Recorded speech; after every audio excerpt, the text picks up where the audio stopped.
नमस्कार दोस्तों, welcome to study IQ। मेरा नाम है प्रशांत धवन और इस वीडियो में हम ईडियम्स एंड फ्रेजेस कवर करेंगे।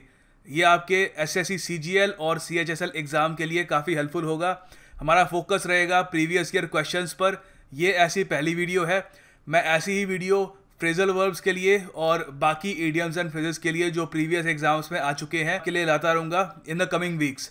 और ये MCQ फॉर्मेट में होगी, साथ में एनिमेशन भी होगा। काफ़ी आपको एक इंटरैक्टिव तरीके से समझाने की कोशिश की जाएगी ताकि आपको मेमोराइज करने में आसानी हो। So let's begin. अब देखो, पहला क्वेश्चन है ही डाइड इन हार्नेस। यहाँ पे जो अंडरलाइन पार्ट है ना, ये हमारा इडियम है। ये क्वेश्चन वेरियस कंपेरेटिव एग्जाम्स में आ चुका है, तो इट्स क्वाइट इंपॉर्टेंट। इसका आगे भी आने का जो लाइकलीहुड है काफ़ी हाई है। देखो, हमें यहाँ पे बताना है डाइड इन हार्नेस का अर्थ क्या है। आपके सामने ऑप्शंस हैं सीज्ड टू लिव। एक बार वीडियो पॉज करके खुद किसी नोटबुक या नीचे कमेंट बॉक्स में अटेम्प्ट खुद कर लेना ताकि आपको खुद प्रैक्टिस वगैरह हो जाए, फिर मेरी एक्सप्लेनेशन सुन लेना। अब देखो, ये पहली ऑप्शन देखो, ceased to live, CEASE। Cease होना मतलब कोई चीज़ अगर रुक जाती है तो मतलब वो सीज हो गई।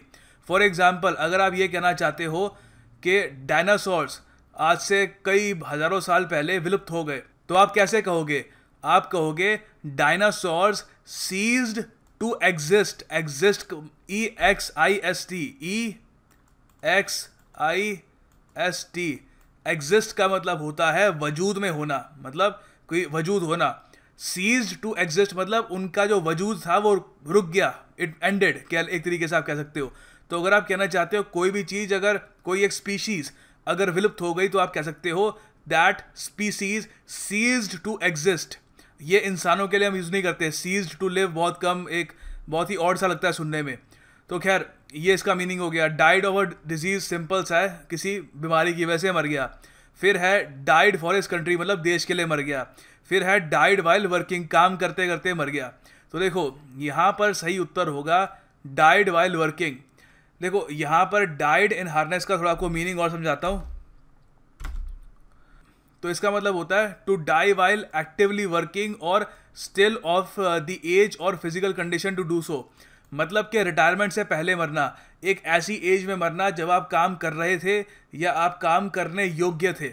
अब इस पर हम सेंटेंस कैसे बनाएंगे? हम कह सकते हैं लाल बहादुर शास्त्री जी हमारे देश के पूर्व प्राइम मिनिस्टर थे। आपको पता है ताशकंद में उनकी मौत हुई थी रहस्यमयी ढंग से। तो हम कह सकते हैं कि ही डाइड इन हार्नेस, क्योंकि जब वो कुर्सी संभाले हुए थे, जब वो प्राइम मिनिस्टर थे, उसी वक्त उनकी मौत हो गई। तो काम करते करते उनकी डेथ हुई। अब आप कहोगे हार्नेस का क्या मतलब होता है? यहाँ पे एज ए वर्ब तो यूज़ नहीं कर रहा मैं, वर्ब का मतलब कुछ और होता है। मगर नाउन के रूप में अगर हम हार्नेस का इस्तेमाल करते हैं तो देखो, हार्नेस आप अपनी स्क्रीन पर देख पा रहे होंगे इस वक्त। ये हार्नेस होता है, ये घोड़े पर भी लगाया जाता है, घोड़े का अलग से होता है। फिर एक आदमी का भी हार्नेस होता है। ये आदमी का जो हार्नेस होता है एक तरीके से टूल्स वगैरह लटकाने के लिए होता है, कि उसको कोई औजार वगैरह चाहिए हो तो अपनी बेल्ट वगैरह में आस लटका लेता है, या किसी बिल्डिंग से उसको लटकना है तो वहाँ पे लटकने के लिए हार्नेस का इस्तेमाल कर लेता है। तो बेसिकली काम से इसका रिलेशन है। तो टू डाई इन हार्नेस मतलब काम करते करते मर गया, क्योंकि जब हार्नेस तभी पहनेगा आदमी जब काम कर रहा है। ऐसे रिलैक्स करने के लिए तो हार्नेस पहनेगा नहीं। तो वहीं से इसका मतलब आता है। एक और इसका पोएटिक मीनिंग ये भी है कि आपने घोड़े का हार्नेस अभी देखा था स्क्रीन पर। तो ये भी कहते हैं कि वॉर के समय कोई सोल्जर अगर लड़ते लड़ते मर गया, उस वक्त घोड़े होते थे, तो घोड़े पे लड़ते लड़ते अगर मर गया तो मतलब ही डाइड इन हार्नेस। वो जो घोड़े की हार्नेस थी उसी में ही उसकी मौत हो गई। तो ये एक पोइट्रिक तरीका भी है। दोनों जैसे भी आपको याद करने में आसानी हो याद कर लेना। मेन ये है कि काम करते वक्त मरना। नेक्स्ट क्वेश्चन ये भी काफ़ी इंपॉर्टेंट है। यहाँ पे ये जो हमारा हाईलाइटेड पार्ट है ये हमारा इडियम है। The young boy was kicking his heels in spite of his mother's stern warning. तो उसकी मदर ने एक स्टर्न वार्निंग दी, तब भी वो ये कार्य कर रहा था, किकिंग हिज हील्स। एक बार अटेम्प्ट कर लो। यहाँ पे आपके सामने ऑप्शंस हैं। सही उत्तर यहाँ पर क्या होगा? देखो, अगर आपने प्लेइंग हैप्पीली कहा, किकिंग हील्स का मतलब तो हिंदी में इतना समझ गए होगे कि जो अपनी एड़ी होती है उसको किक करना, ठीक है, कई लोग करते हैं। तो यहाँ पर प्लेइंग हैप्पीली का खेलते खेलते कर रहा था? नहीं, गलत जवाब। किसी को लात मारी उसने? नहीं, ऐसा भी नहीं है, किसी को लात भी नहीं मारी। क्या वो टाइम वेस्ट कर रहा था? जी हाँ। ये तो पासिंग जेस्चर ऑफ रिस्पेक्ट नहीं है, डिसरिस्पेक्ट नहीं है। तो देखो, वेस्टिंग टाइम से क्या रिलेशन हो गया किकिंग हिज हील्स का? अगर आपने देखा हो कि कई लोग जब मन नहीं करता उनको कुछ काम करने का, बस ऐसे ही बैठे रहते हैं कुर्सी पर, तो अपने पैर हिलाते रहते हैं। और ये भी नोटिस किया गया कभी कभी अपनी एड़ी को वो किक भी कर रहे होते हैं। ऐसे ही एक मूवमेंट होती है टाइम पास करने के लिए। तो कभी कोई आदमी वो कर रहा है तो मतलब वो टाइम वेस्ट कर रहा है, एक ऐसा कार्य कर रहा है जिसमें कोई उसको मतलब कुछ वापस मिलना नहीं है, टाइम वेस्ट ही कर रहा है। तो इसका जो मीनिंग है हम कहेंगे कि वेटिंग करना या एमलेसली टाइम पास करना, ठीक है। या ये भी कह सकते हो किसी का वेट करना, मगर वेट आप ऐसे कर रहे हो बस टाइम वेस्ट हो रहा है आपका उसमें।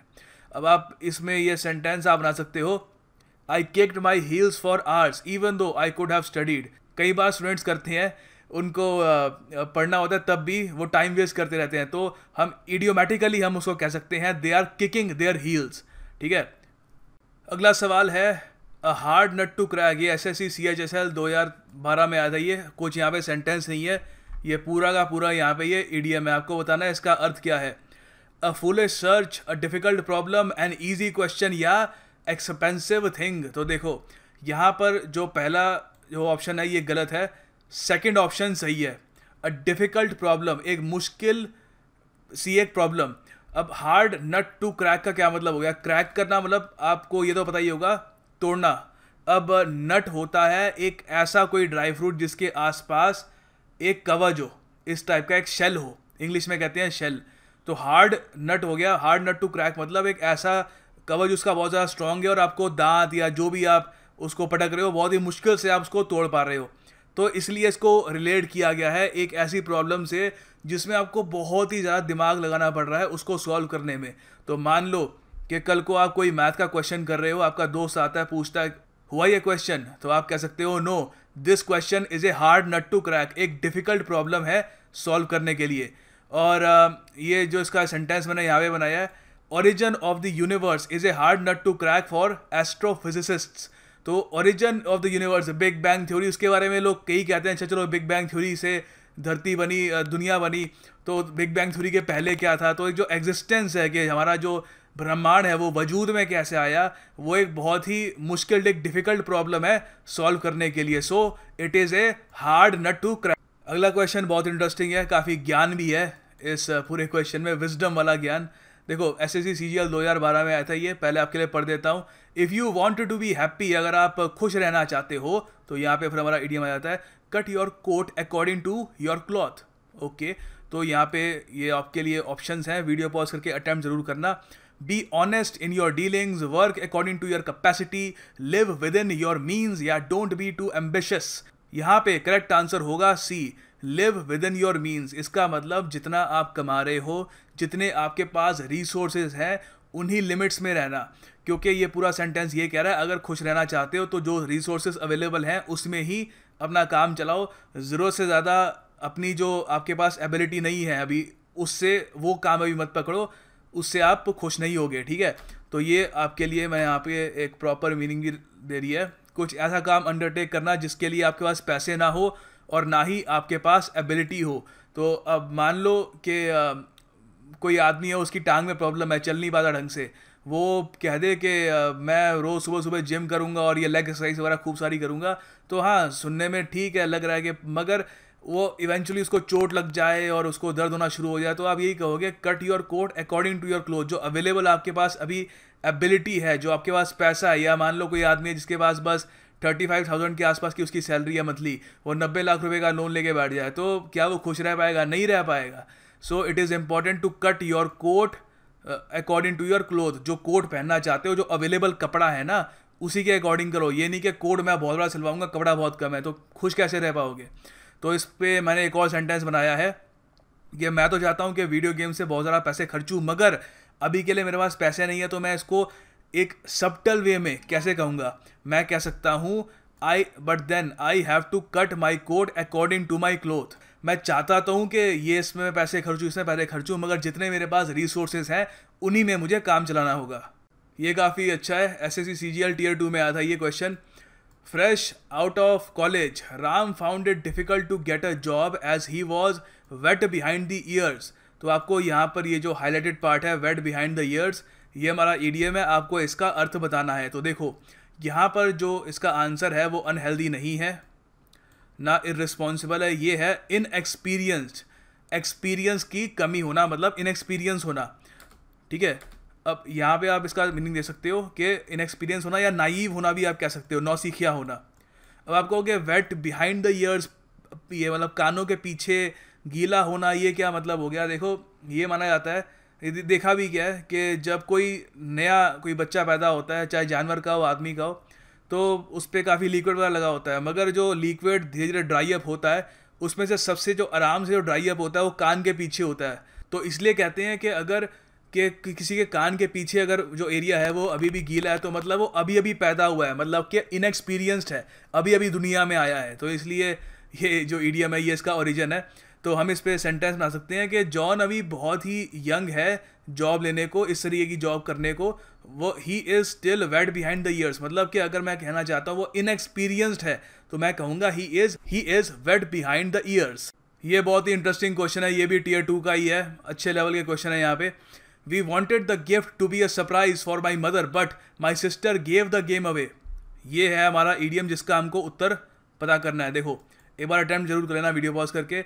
यहाँ पे आपके सामने ऑप्शन है lost the game, gave out the secret, gave away the gift या विड्रू फ्रॉम द प्लान। ये गलत है, ये गलत है, ये सही है, गेव आउट द सीक्रेट। देखो गेव द गेम अवे का मतलब होता है कि मान लो आपने कोई चीज़ प्लान करी किसी के लिए और वो सीक्रेट है, आप उसको सरप्राइज करना चाहते हो, मगर एक आदमी है वो अपने जो फेस के एक्सप्रेशंस है वो छुपा नहीं पाता, या जो भी उसके मुंह से कुछ गलत चीज़ निकल जाती है, इंटेंशनली नहीं, वो जानकर ऐसा नहीं कर रहा, वो उससे बस बाय मिस्टेक हो जाता है। तो आप कह सकते हो कि he gave the game away, जो सीक्रेट थी, जो सरप्राइज था, वो उसने बता दिया कि हम तो ऐसा करने वाले हैं। ठीक है, अब ये ज़्यादातर मैं बता रहा हूँ ये अनइंटेंशनली होता है। अब तो इसका ये मीनिंग होगा कि टू स्पॉइल अ सरप्राइज और सीक्रेट बाय डूइंग और saying something that lets someone guess what the secret is. तो कुछ ऐसा करना या कुछ ऐसा बोल देना जिससे जो भी सीक्रेट हो, जो भी आपने प्लान कर रखा हो, वो सामने वाले को पता लग जाए। अब इस पे मैंने सेंटेंस बनाया, मेरे दोस्त की जो स्माइल थी, it gave away the game and our secret was out in the open. तो कई बार होता है कि आप कोई चीज़ आप छुपाना चाहते हो, मगर भाई जैसे मैंने को बताया कोई आदमी मुस्कुरा देता है तो उसे लग जा रहा है कि हाँ कुछ ना कुछ गड़बड़ है, तो उसकी मुस्कुराहट से क्या हुआ, his smile gave the game away. Okay, तो सीक्रेट या सरप्राइज था वो स्पॉइल हो गया उससे। अगला यहाँ पे क्वेश्चन है she broke down in the middle of her speech. ये भी काफ़ी एक इंपॉर्टेंट क्वेश्चन है, बहुत बार आता है। देखो जब हम किसी व्यक्ति की बात कर रहे हैं, खैर पहले अटैम्प्ट कर लो फिर बताता हूँ, वीडियो पॉज करके अटैम्प्ट कर लेना। देखो यहाँ पे आपके सामने ऑप्शन आइए, यहाँ पर अगर आप कहते हो कि कुड नॉट प्रोसीड तो आप 100% गलत हो, क्योंकि हम यहाँ पर जो ये ब्रोक डाउन जो है ये ईडियम, इसका मीनिंग है वो उसने रोना स्टार्ट कर दिया। अब देखो she broke down in the middle of her speech, मतलब स्पीच देते देते वो रो पड़ी। अब जब हम व्यक्ति के लिए ब्रोक डाउन यूज़ करते हैं, सीडियम का यूज़ करते हैं, तो मतलब कि इमोशंस उस पर हावी हो गए और वो रो पड़ी। हाँ, अगर किसी मशीन के लिए यूज़ करते हो तो मशीन तो रोती नहीं है क्योंकि उसके आंसू नहीं आते, तो मशीन क्या करती है, मशीन फंक्शन करना बंद कर देती है। तो अगर आप मान लो आपकी गाड़ी कहीं पर जा रही है हाईवे पे, अचानक से बंद हो गई, तो आप अपने दोस्त को फ़ोन करके कहोगे माई कार ब्रोक डाउन। तो इसका यह मतलब नहीं है कार इमोशनल होकर रो पड़ी, मतलब कि वो ख़राब हो चुकी है। तो यहाँ पे इसका मतलब वही है कि मतलब unable to control your feelings, start to cry. जब हम इंसान की बात कर रहे हैं, when we are talking about a human being, तो शी तो मशीन तो होगी नहीं, तो it is a human being. तो यहाँ पे एक सेंटेंस है when we gave her the bad news she broke down and cried. तो बिल्कुल वो इमोशनल्स उस पर हावी हो गए और वो रोना उसने शुरू कर दिया। अगला देखो यहाँ पे क्वेश्चन है you better learn to toe the line to avoid the consequences. Consequences होते हैं नतीजे, परिणाम। तो आपको बताना है टो द लाइन, जो यहाँ पे ये ईडियम है ये वाला हाईलाइटेड, इसका अर्थ क्या है। तो एक बार वीडियो पॉज करके try it yourself, then I will tell you the answer. तो देखो यहाँ पे आपके ऑप्शंस हैं to be indifferent to the rules, to disobey the rules, to follow the lead, to make your own. तो ये गलत है, टू फॉलो द लीड ये सही है। देखो टू डिसोबे द रूल्स भी गलत है, ये भी गलत है। टू टो द लाइन मतलब एक लाइन है उसी पर चलना, लाइन एक खिंची हुई है, मतलब कि एक सेट ऑफ रूल्स बने हुए हैं उन्हीं को फॉलो करना। ये जो फॉरेन पॉलिसी होती है देशों की, उसमें बहुत ज़्यादा यूज़ करते हैं कि अब मान लो कि कोई नई सरकार आती है, बहुत ही कम होता है वो इमीडिएटली फॉरेन पॉलिसी देश की बदल देती है। ज़्यादातर यही होता है दे टो द लाइन, कि एक जो फॉरेन पॉलिसी बना रखी है कि इस देश से हमारी दोस्ती है, इस देश से हमारी मतलब एक एनिमिटी है, एक एनिमोसिटी है, जो भी कह लो, तो वो उसी को कंटिन्यू रखते हैं, दे टो द लाइन। खासकर ब्यूरोक्रेट्स को ये कहा जाता है टो द लाइन, जो अभी लीड बना रखी है उसी को फॉलो करो, अपना कुछ अलग से करना मत शुरू कर दो, ठीक है। तो यहाँ पे इसका मीनिंग है to do what you are ordered और एक्सपेक्टेड टू डू। और सेंटेंस है not every one was happy with the plan but most of us toed the line. तो एक प्लान था, सब लोग उससे खुश नहीं थे, मगर most of us toed the line, जो ऑलरेडी लीड थी उस पर ही हम चले, मतलब प्लान को हमने फॉलो किया।